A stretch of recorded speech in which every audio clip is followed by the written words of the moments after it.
How great would it be to get up close and personal with the beauty industry heroes we love and admire, and to ask them, how did you learn to do what you do?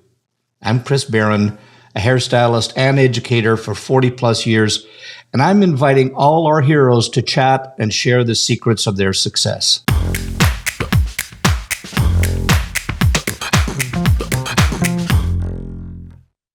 Well, welcome to another episode of Headcases. This week's guest is the past president of LPPD, L'Oreal Professional Products Division. His responsibility was a development and growth of all brands, including Redken, LP, Matrix, Shu Uemura, and that's just to name a few.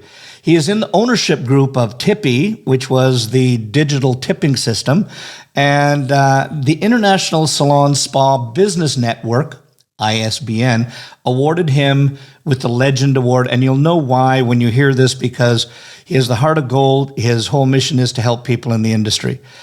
He is also one of the owners of Artist on Go, which is one of the reasons why I wanted him on this podcast, because it's such an interesting concept for independent stylists who still want the vibe and the energy of hanging out with fellow stylists, and it also helps owners earn money with chairs that aren't filled. So let's get into this week's head case. He's my friend. He's my mentor, Mr. Pat Parenty. Mr. Pat Parenty, I can't tell you how excited I am to have on this, because I'll talk a little bit more about that in a second. But first of all, welcome to Headcases. Well, thank you very much. Quite an honor to be here, Chris. It's great to see you. Yeah, I have to tell you that I'm not trying to embarrass you with this, but when whether you know it or not, like when people ask me who my mentors have been, there's been a few, but I've always listed you as one because of everything that you've helped me along with the industry and the guidance that you've given us, and it's been sort of really I've always looked up to you, and to me, I have always thought of you as one of the fairest and most trustworthy people that I know of. So it's just coming for you. Thank you very much. I really appreciate that. Who you are in this industry. It's amazing to me that I would be a mentor. So thank you. Well, and because and I'm gonna and this is a part. Probably more. It's more embarrassing for me than it is for you. But when I was on a train-to-trainer program just a couple of weeks back, and was talking to them about how important it is that you're authentic and you tell stories that not only make you look good, but the ones of the mistakes that you made. And I told the story about when I first got on with Redken, and all of a sudden I was thrust into this leading Fashion Week hair, and quite frankly, and you'll laugh at this one, because they doled out who was the lead for this designer, who was the lead for this one, etc. And I didn't even, quite frankly, to show you where I was at with it, I didn't even know who this lady's name was at first. And all of the people who had got a lead were Gary, and they said that you got Cynthia Rowley, and I went, okay, but that must be really good. And they went, okay, she's the hot name. And I went, oh, okay. So I thought that I'd better have my best bib and tucker on when I went for the interview. And I went and spoke to some of her people at the very beginning. And then they brought out Cynthia, and she was doing a wedding release. And she said, so Chris, tell me how you feel about baby's breath. And I went, from being in the salon, if I saw one more damn model that came in, or bride that came in with freaking baby's breath in their hair, I wanted to throw up. And I made the mistake of telling her that. And the interview was over. They just said, thank you very much. And I was out the door. And then I remember I got a call about a week later that they said, I think it was Sue. I can't remember if it was Sue's or who was in charge at that time. And they said, they brought out, and you came down, sat down. I wasn't sure what it was about. And you said, this is what I loved about you, is that, what I feel every mentor should do is when you do something right, you acknowledge them. And when you don't, if you don't know that you did something wrong, that's the way you learn. And I remember you said, Chris, I just want to speak to you just frankly, just man to man. And I just want you to know that we just about lost the thing with Cynthia, and that might have cost us for Mercedes Fashion Week.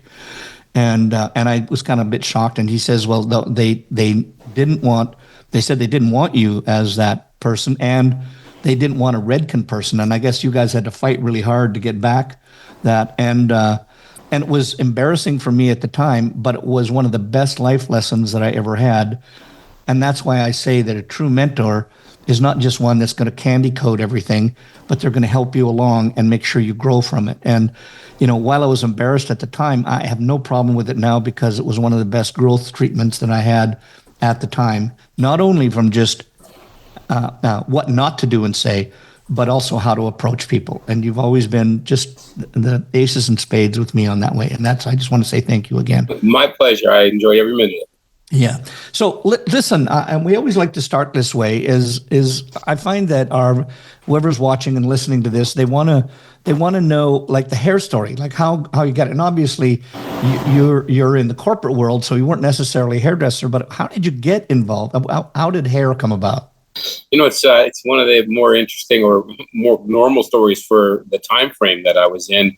I graduated college with a business degree in 1980. So I had entered an executive training program for Federated Department Stores to become a buyer, a merchant. And I was going to start a business career. I didn't really at the time have a big vision as to what part of the business I wanted to be in or what business I wanted to be in, but I knew I was going to be in business, and I liked that concept of it. And, as it is, I started that program, and, how the world works. I met a girl, started dating her, and she had a girlfriend with a boyfriend, and we would go on double dates. And when we were out, his work stories were a hell of a lot better than mine. And he was working for a company called Lamar in the professional beauty business. They manufacture, obviously.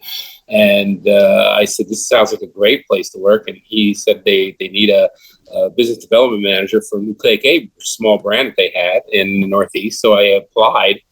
I actually went to my interview at the New York International Beauty Show in the Coliseum in New York. And so my first view of what the beauty business was all about was walking up the escalators into the show and seeing, this is the 1980s again, seeing every kind of hairdo and color and the clothes and all the rest of it. And I was like, oh my goodness, this is unbelievable. And I was even in the retail world. I was in actually the men's section of it, and I was blown away by what I saw. And then I had an interview, in the back room of the model room of the stage area for New Era, a brand that Lamar had. And I just couldn't believe what I was seeing. And I had so much fun that day. Met with the general manager, had a great conversation, and they hired me to be the business development manager for the Northeast. So that's how I joined the beauty business. I had no idea what it was, how it operated, what was so cool about it. I just knew the initial vibe was amazing, and I'm like, I think I could be very happy here. So I spent my entire career, the rest of my career, in the professional beauty business.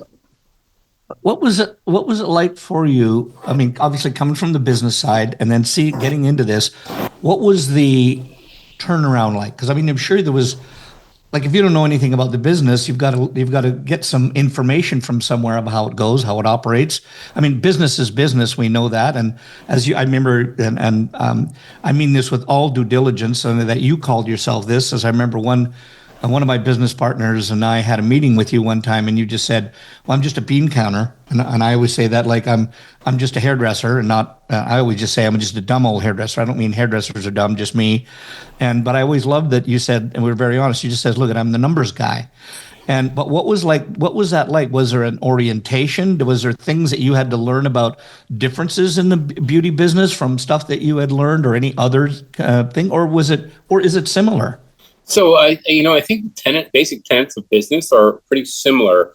I mean, the specific requirements for the beauty business and how a salon operated, how the manufacturers operated, what education was all about, how the products move from manufacturing to the final consumer.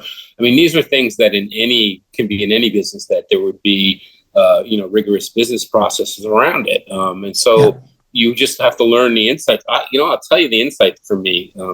What kind of, I believe, set me up for a good career in this business. And it was thankful to salon owners. And when I started, I would go out detailing with salon consultants every day. I would go into 10, 12 salons a day. trying to get them to buy nucleic acid products. So I would pitch a product I was pitching. Yeah. And I got to meet so many great salon owners and see so many great salons. And I would go to lunch with them and I would go to dinner with them. And a lot of times I'd be trying to sell them a $90 introduction kit. So $90. And 9 out of 10 of them at one point during the conversation would tell me they couldn't afford it. And I'm standing in this salon that's beautiful with 10, 12, 15 chairs on, a main street in whatever city I was in. It was busy. There's hair flying everywhere. There's customers everywhere. And I look at the guy and I said, you don't have $90 to buy an intro of a new product? And so I said, I need to hear about this. So I sat down and I started using what I understood from business about how to run a business, what's important to a business from a numbers perspective. Yeah. And I started asking questions about P&Ls, and they had very little understanding of that. And they did not, make business decisions based on business information. They made them from their heart. It was emotional because they were artists. Not to say they were bad business people. Some of them were some of the best business people I've ever met, but they all had to grow their own systems. There was no, system on how to become a salon owner, and then how do you interact with a distributor, how do you interact with a manufacturer, and everybody had a different way of doing it. And so what I discovered was they need my help. Where I felt I could help them was to begin to teach them or show them or let them know what the important parts of their P&L were, so how to run their business better, so that they can make the right decisions, so they could afford a $90 intro. And I spent a lot of time and resources from the companies that I worked with over the years developing with some of the best minds in the business, the best business practices, leadership training, management training, and processes for salons to operate to help them become more competitive in the market. So understanding, how to become competitive, and also how to understand, what each part of their P&L meant to them, and why it was important to have a certain amount of product that went down the drain and not too much, and what your level of commission should be in order for you to be profitable, and what your rent should be, and those kinds of things. And they didn't really think about that. They knew how to do hair, and they could do it great, and they could get a lot of customers. And so that's really kind of where my niche came in. I connected with them, and I had something to offer to them versus what they were offering to me, which was a view of a creative business that was really a lot of fun to work in, and that everybody was welcoming and everybody was happy to be there, and it was an interesting place to work. So, I felt like I could give back something to them early on that would help them. And I found over the course of my career, every time I helped somebody understand their business, they were so loyal to me, and they helped me, and they would get me. I learned that from Michael Cole. If you help somebody get their dream, they'll help you get yours twofold, threefold, fivefold. So I've always believed that to be the way it worked in this business. So and because I was, it's funny, your name came up. I was doing a program at Curry Salon, and Brandy's a great guy. Yes, and he was singing your praises all the while I was there, because even though he said that when he was building his own line, he sent the stuff to you, and he said, what do you think? And he said that, listen, you even helped him know where to go to find out and have chemists to treat it, to say not the people that developed it, but to determine whether that was a good product or not. And I just think there's what I think is so abundant, and I want to jump into excuse me, artist on the go here right away, but I just want to set the audience up for you, is that the mind of abundance that you can come from, because I think there's often this scarcity in our industry where people don't want to share, or they don't want to tell somebody that's not helping them. If it's like you said, I'll help you get your dream if you help me. I'll help you get your dream, and then you can help me get mine. And I think that if people understand the people that come from abundance, there's enough business out there that everybody can get a piece of the pie, and you're willing to help people, even if they're not directly associated with you right now. And I think that speaks volume for anybody like you who helps other people in our industry get involved. And I just want you to know that to this day, there's still people singing your praises out there, me included. Well, thank you. Great to know. Yeah. Well, I think so. That kind of leads me into, because I know you've had kind of, since you've been out of the LPPD world, the L'Oreal Professional Products Division world, you've been in several businesses, and you've had Tippy, and now you've had Artist on the Go. And so, first off, I just wanted to say that more often than not, the thing that I find in our industry is, how do I put it? It's almost a little bit like politics now. It gets a bit divisive when you look at the commission salon bases, the independent booth rents, etc. Everybody's telling you why you should do what I feel mine is, and they'll tell you everything wrong with the opposite side. And yet the whole industry is still surviving on its own, and maybe it leans more to one than the other. But what's your take on that with the separation? Because at one time when I started out, it was mostly all commission. You never heard about independent. You never heard about hybrid salons that do commission and a booth rent. What's your take on it? So, it's funny. I've had, 28 years to look at that. And Yeah. In the beginning of my career, as you said, there was room for everybody. Everybody was happy to work with everybody, and nobody felt like there wasn't enough space for anyone. And I really enjoyed that. I think, when I started in the early 80s, the commission was probably 80% of it. And the renter piece or the independent piece of it was much smaller and was, in fact, viewed as an issue. How do we handle this? And my point of view on it over the course of my career was it continued to grow for some reason. So no matter what we did to enforce or to help the full service commission model, the independent model continued to drive. I came to the conclusion that it was a part of belief of the hairdresser, of the salon professional, and as to how they wanted to work. I mean, in today's world, you skip forward to now, the idea of not working a full week is what everybody wants. And I think the hairstylists were ahead of the time. They were wanting not to work 5 or 7 days a week, and to make enough money to do what they do. And based on who they were, this was good for them. From my point of view, I think that all the models can work. For me, it's a matter of applying the right strategy, tactics, having the right skill sets, and doing a good job running your business. So I think a full service commission salon is a great place to work and is a great model. I think today's market conditions have driven, just looking at some market research recently, I don't even know if you know this, but between 2014 and last year, the number of independents, so people who are not working in commission salons, has gone almost to 90% of the market. And the number of people that are working in commission salons has been growing the last 5 years, but it's somewhere in the 120, 130,000 range. And then you see the number of people working in salon suites has gone from, in 2014, I think it was like 3,000 people were working in them. Now it's like 96,000.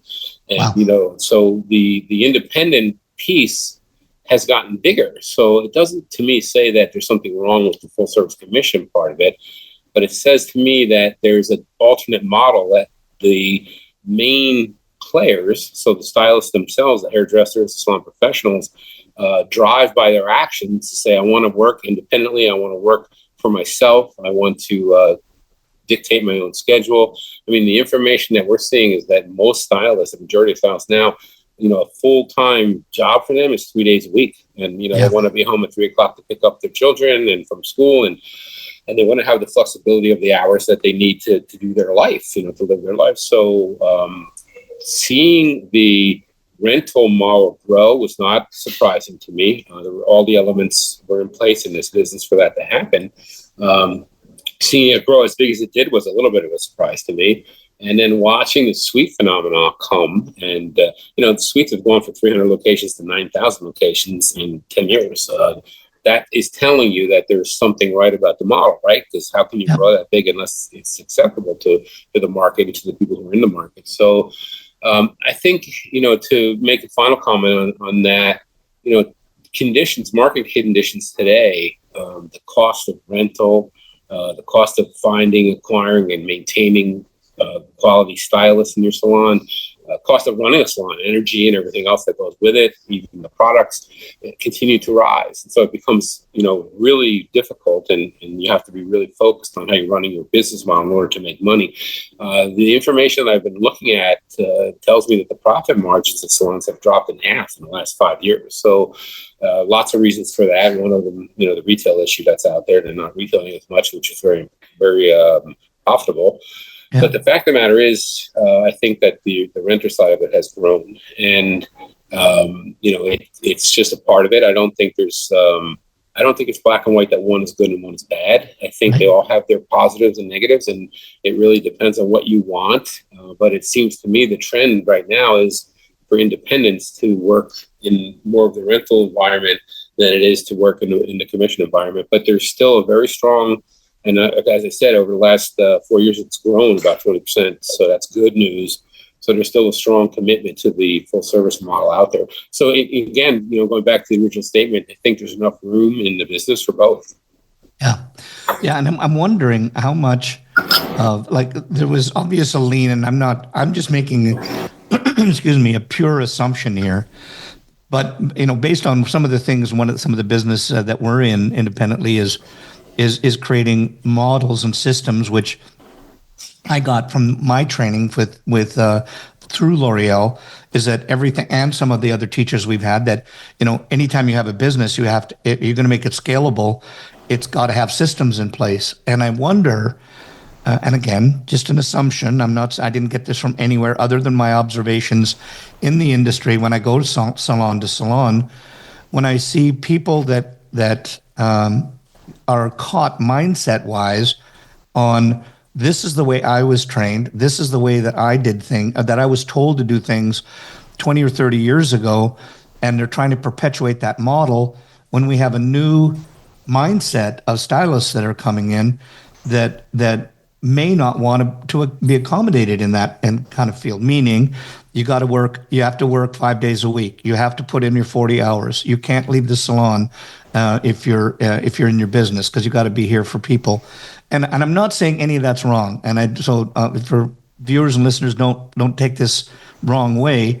But I think that the thing I've seen is that the salons that really make a shift in their mindset and start to accommodate, there's less chance of people just, what the owner would say, they're just going rogue and starting their own business within that. And I think that the biggest thing is evolution. Anytime we have a new business model, what are you doing to evolve your business model to accommodate the people that want to work there? Strictly an observation. This episode is sponsored by the Salon Associate Accelerator from trainersplaybook.com. Are you struggling with the time and cost of associate training? Do you feel like your salon is running you?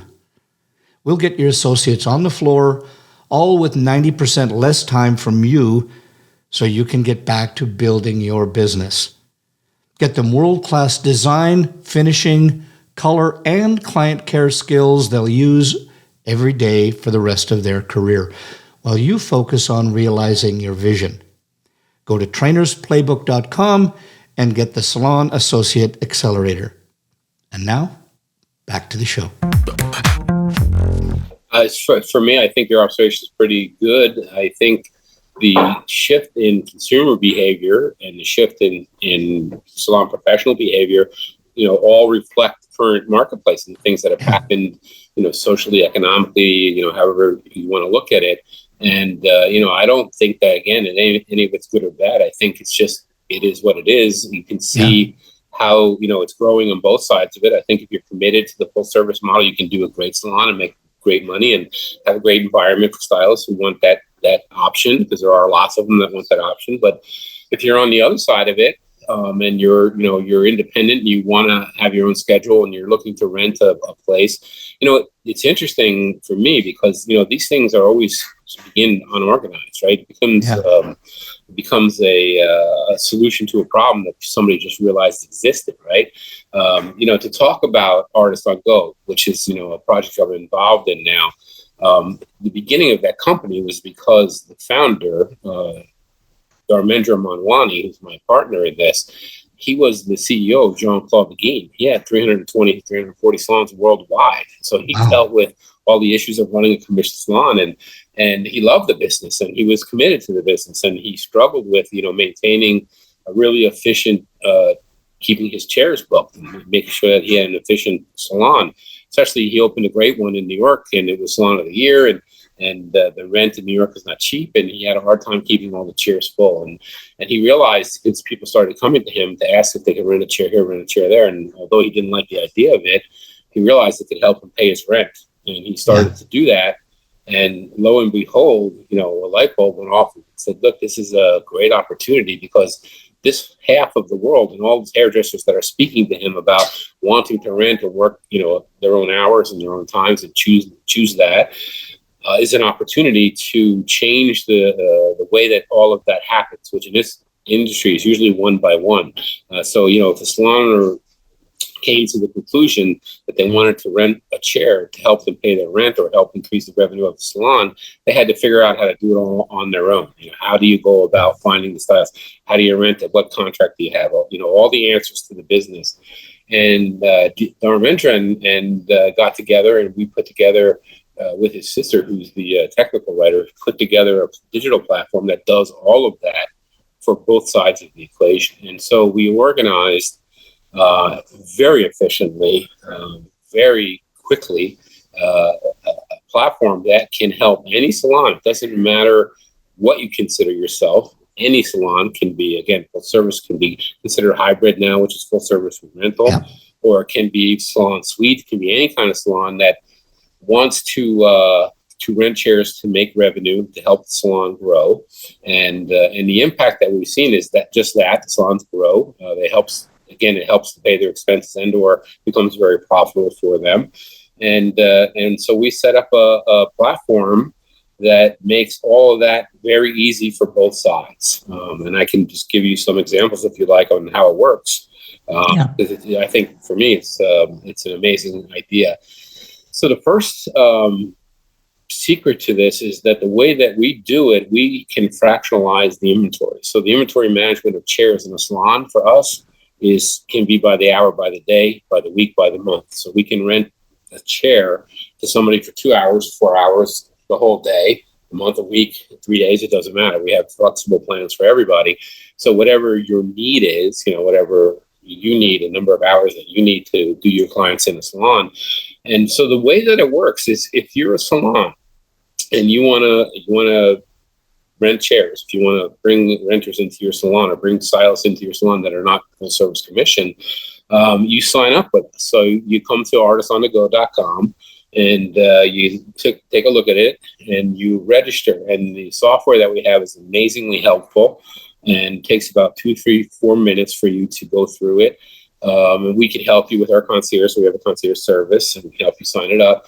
But literally, if you give us your email and your Instagram or Facebook or whatever, the algorithm we have will put together a web page for you. So we provide every salon that wants to work with us a web page, and on the web page are pictures of the salon. We can then add a virtual tour if they like.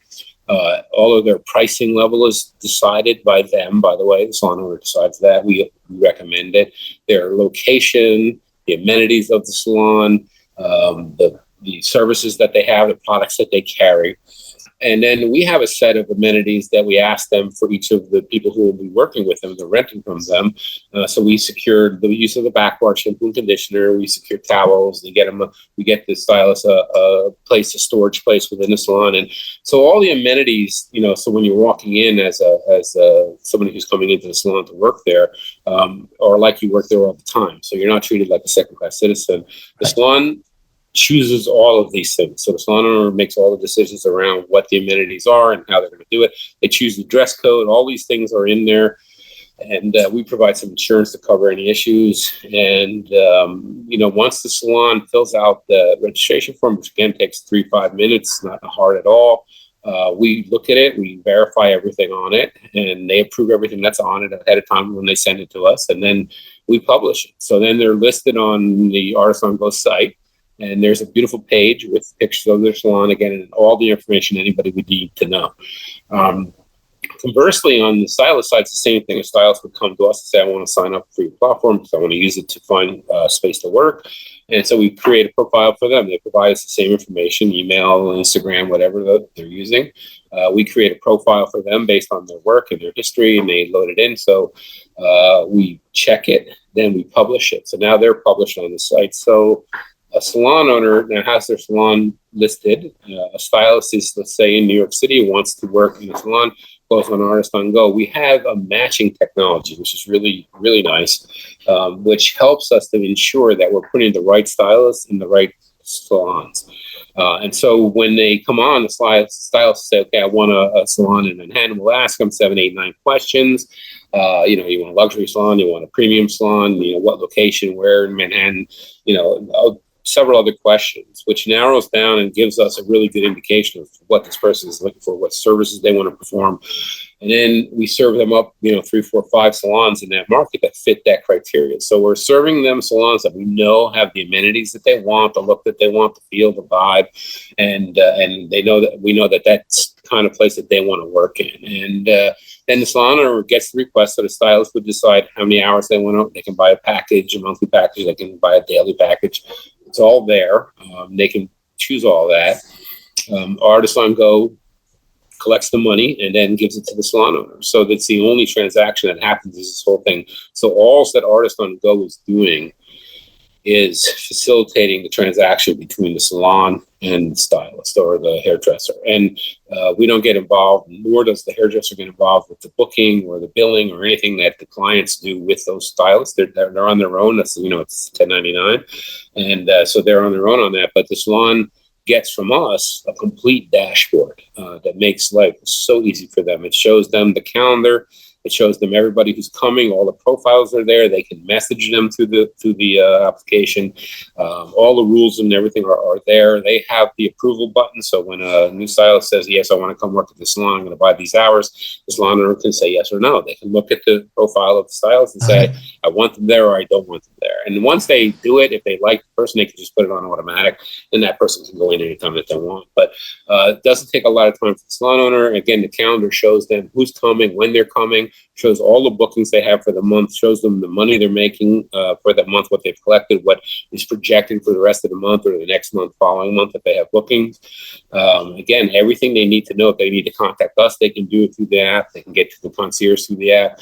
And then we do programs for them. We have education on the platform for them. And we have, cutting and coloring skills and things like that. And so we have plenty of digital education for them. And also more things specific, like how to file taxes as an independent stylist, and give them some business coaching on that, some business applications on that side of it. So we have the community aspect to it. So it's a very well-rounded platform. It solves a big problem. It makes, for the salon owner, very simple to get into that business. The funny part is what we've seen is that the stylists come in, the atmosphere in the salon gets more positive and more positive. There's more new people there. There's more people working there.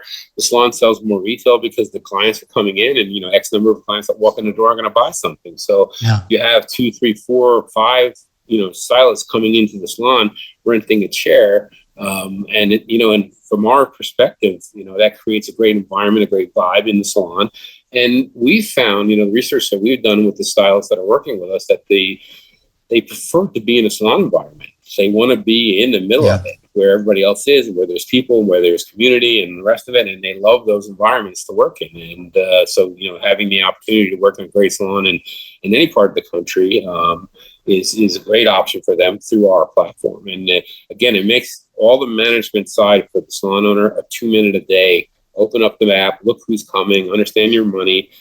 If you need to, there's features galore within it. If somebody's there and they're running late, you can extend the rental, no problem. For stylists, if you don't use up all your hours, we don't take them away from you. We roll them over so they have the opportunity to make sure that they get everything they pay for. Because it's fractional, because we can rent one chair for the entire time the chair is open, it gives us the opportunity to make both the stylist and the salon owner happy financially. They can both make the money they're looking to make. And we can just keep renting that chair until all the hours are gone, then go on to the next chair. So it's a great environment. It works very quickly. It works for both sides. It improves the economics of both sides, so the stylist can make more money, the salon can make money, and it's very easy. And the discussions, we started a discussion with who's better, who's worse, doesn't come into this conversation once it's up and running.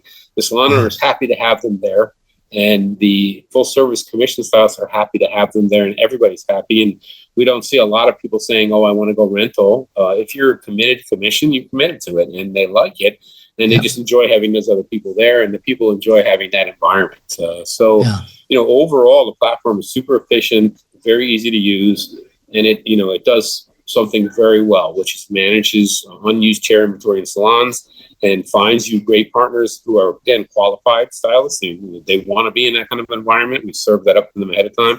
And so there's very few issues between the salons and the stylists. In fact, we've had zero.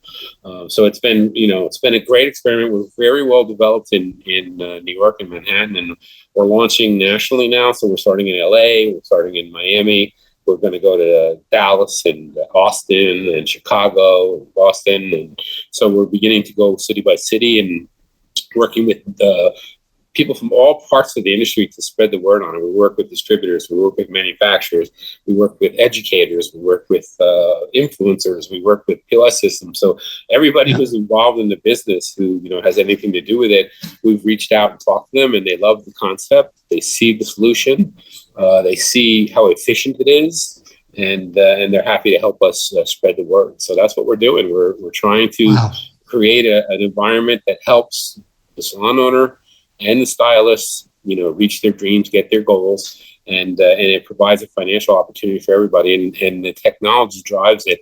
And we talked about that early on. The change in consumer behavior is driven by technology.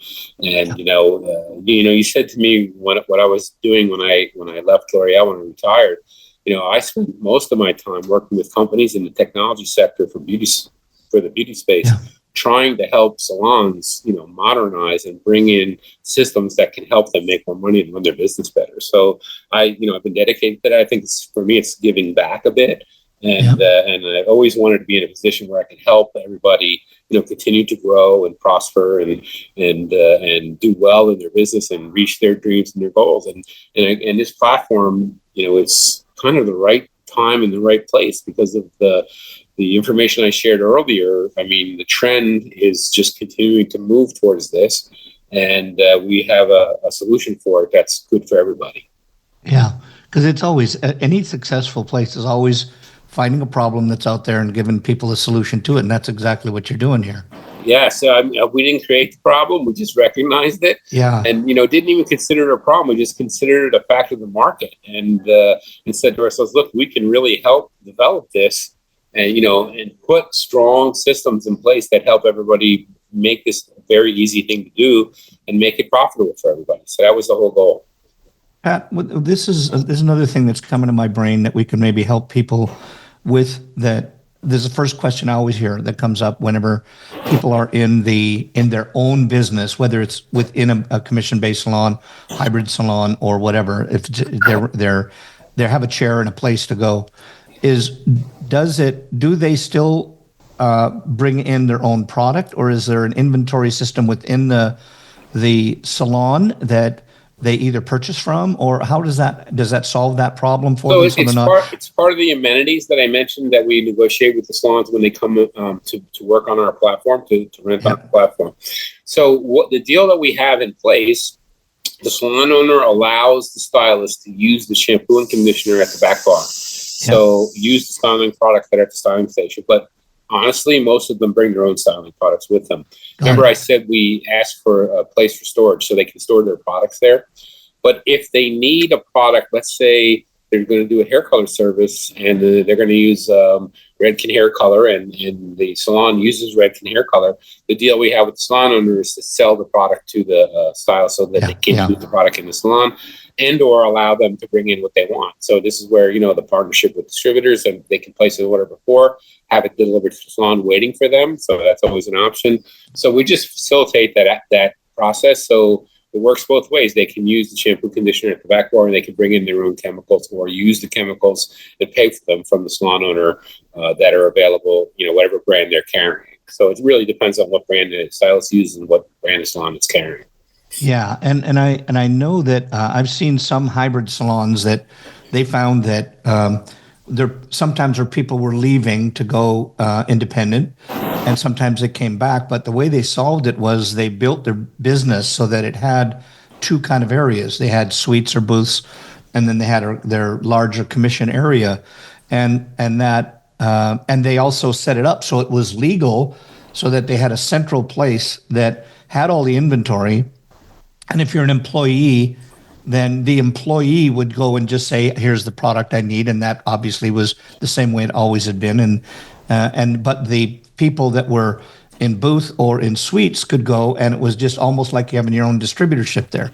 It was there, you bought it, and it went on your tally. They've got receipts for it, and it solved the problem so that they didn't have the problem of of saying that you're not, the government coming after you saying you're not really an independent. So I love that you have that on there. Another question is booking. Like if how anytime that I've seen an independent, I'll give you an example. I was at doing this training a couple of weeks back, and it was a train the trainer program. And I try to keep them really tight on, listen, if you're doing your business, just step out the door, and if you got to take texts or whatever, and just so it's not distracting. And I noticed that while we had an exercise, one girl had her phone by her ear like this, brought out her old fashioned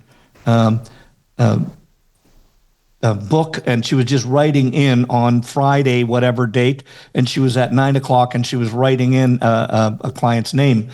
How do they with Artist on Go? How does I noticed on the site you have a calendar that was listed in there. Tell me a little bit about how does it integrate? Does the salon take the bookings? Does the artist take the booking and it transfers in so they know how it is?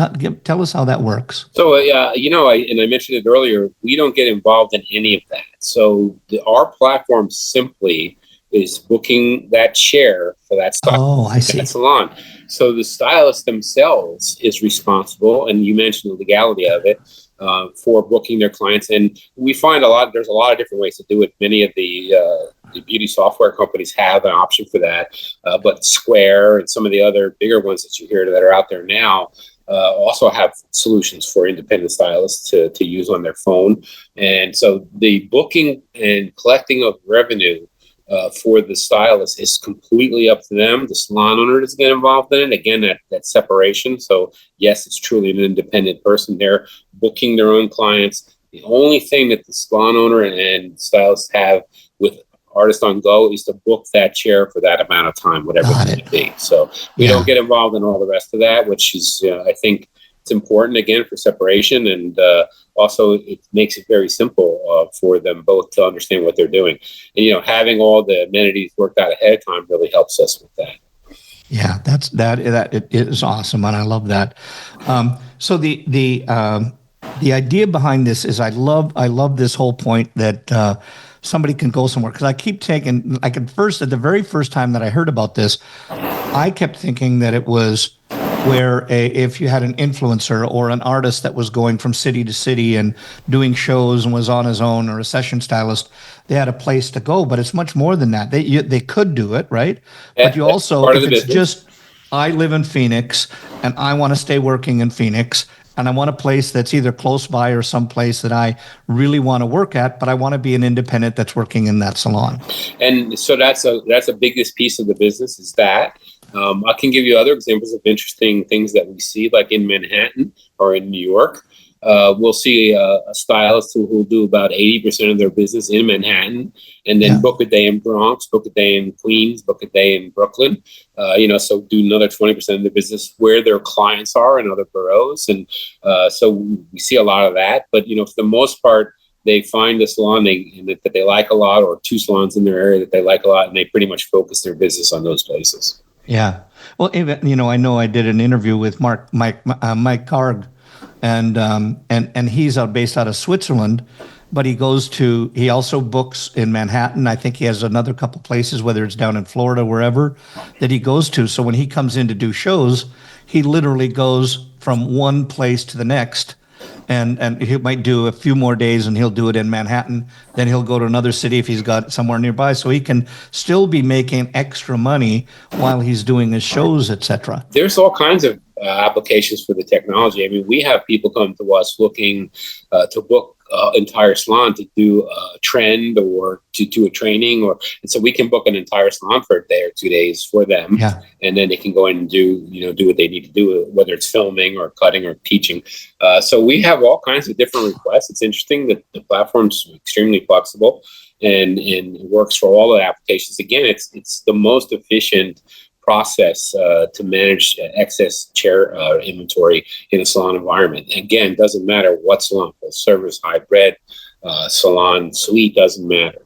And again, the key to it is it's fractionalized, so it makes it easy for everybody. So yeah, that's amazing. So first of all, I just want to say congratulations on this. I think this sounds like a really great deal, and what it's making me think of other people that I know. Like I have some really dear couple that I know out of the New York area, and they just went and built a hybrid place. They had, I can't remember whether it's on the side or in their basement or wherever they put it, but simply because that they saw the evolution of independent and they didn't want to lose that market share, so they could add. They actually added on so that they could have their commission. But then this is like a perfect hit for them because they don't have to go out and find people.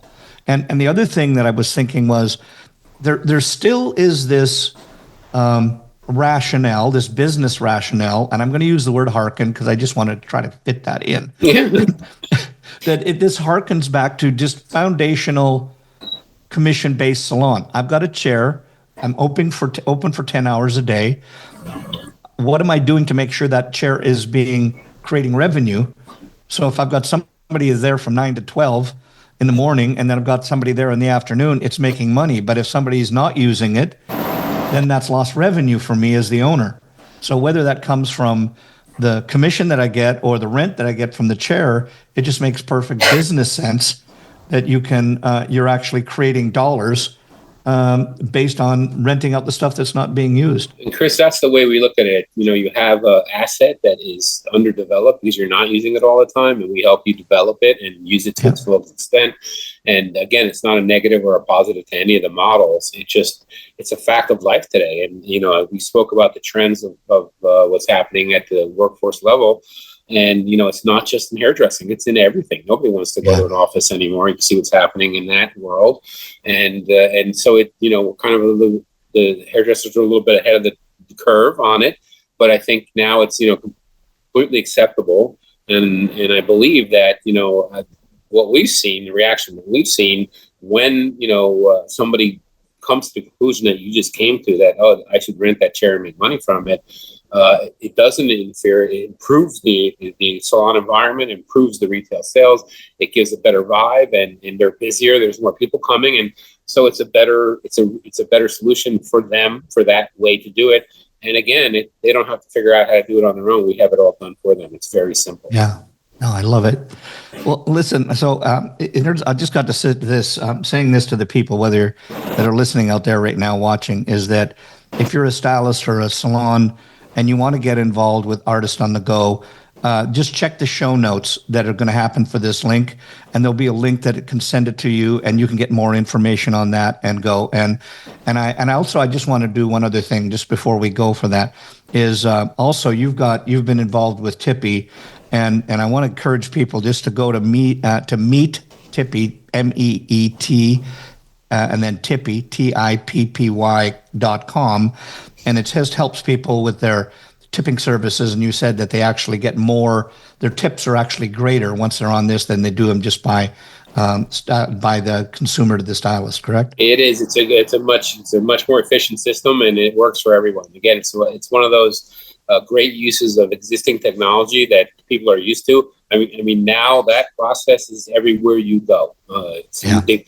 turn the iPad around and said, "What do you want to tip?" So exactly. I'm glad we were the first to do that in the salon business years ago, and it's been quite successful. And it is that's a great system. Also, I mentioned that it was my intention when I retired to try to help salons find these types of technologies to make their life easier and to give them a better shot at making a lot of money and running their business efficiently. So that's another example of a great technology that does that. And it's just a matter of adopting it, getting used to it, and using it. So. Yeah, no, I agree. Pat, this has been absolutely amazing to have you on, number one. Number two, just to help the people grow in our industry. That's always been both of our things. I'm at the stage of my life too that about giving back. And but I first of all just want to thank you for your mentorship, for your guidance, and for the help that you do and everything that you do in the industry. It was my pleasure. It was great working with you over the years, and what I've learned from the creative half of the business will serve me well until I die, and I've enjoyed it so much. And I just found it to be a very welcoming place, and the people that were in it were a lot of fun to hang around with. So I appreciate that. I appreciate working with you. I thank you for this opportunity to talk to you on your podcast. It sounds great. It looks great. And it's so great to see you again, and you keep doing what you're doing. Thank you. That's awesome. And listen, for those people watching and listening, if you want to make sure whatever platform you're on, if you want to leave us a rating on there, leave some comments in. And also, if you leave us, we want to have more great people on. Either A, just make a suggestion to us, or number two is just leave us a good rating just so we can get this message out to more people. So in the meantime, Pat, I just want to say thank you so much. It's been a pleasure for all of the people that have been watching and listening Headcases. Thank you for being here with us. Thank you very much, Chris. Have a great day. You too. Headcases is produced by Cut Action Media with Marjorie Phillips doing the planning parts, Lee Baran on the video bits, and Adrian Taverner mixing the audio jazz.